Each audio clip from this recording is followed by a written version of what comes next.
Hello ভাই brother, সকলের কি অবস্থা? সকালবেলা উইঠাই আমি দাঁত মাজতাছি, ভাবতাছেন আপনাদের আমি দাঁত মাজা দেখাবো? আসলে না। আমার পিছনে যে দুষ্টু মিষ্টি সুন্দর সুন্দর কিছু প্রজাতির হাঁস মুরগি দেখতে পারতাছেন, সেগুলোর মধ্যে হাঁসগুলোকে আমি শিক্ষা দেওয়ার জন্য আজকের এই ভিডিওটি করছি। তো হাঁসগুলোকে শিক্ষা দেব কিভাবে জানেন? হাঁসগুলোকে আজকে আমি সাঁতার শিক্ষা দেব। তো সাঁতার শিক্ষা দেওয়ার জন্য এই যে একটা ছোটোখাটো পুষ্কুনি করেছি আমি মাঠের মাঝখানে। তো এইটা আমি আজকে পানি দিয়ে ভরাট করব এবং এগুলোকে সাঁতার শিখাবো। এর জন্য সর্বপ্রথম আমি যেসব কাপড় চোপড় আছে সেগুলো উঠিয়ে ফেললাম এবং নিচে যে গর্তগুলো আছে ইঁদুরে খেয়ে ফেলেছে সেগুলোর জন্য ভরাট করে নিলাম এবং পুনরায় সেই কাপড় চোপড় আবার পরিয়ে দিলাম।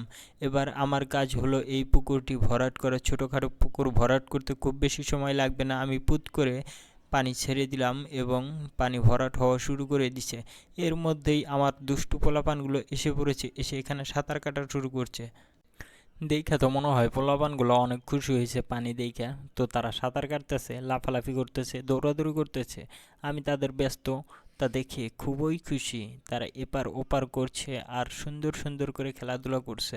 পানি ছাড়া হাঁস পালন কোনোভাবেই সম্ভব নয়, যার কারণে বাড়ির মাঝখানে উঠোনে আমি ছোট একটি গর্ত খুঁড়ে এইভাবে পানি দিয়ে ভরাট করেছি, যাতে এই হাঁসগুলো সুন্দরভাবে বেড়ে উঠতে পারে।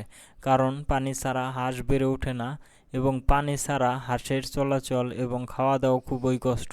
শুকনা পরিবেশে হাঁস পালন করলে সেটা কখনোই ফলদায়ক বা লাভজনক হয় না, যার কারণেই এই ব্যবস্থা করা। যাই হোক, অবশেষে কাজটি সম্পন্ন হলো এবং আমিও খুশি, তারাও খুশি।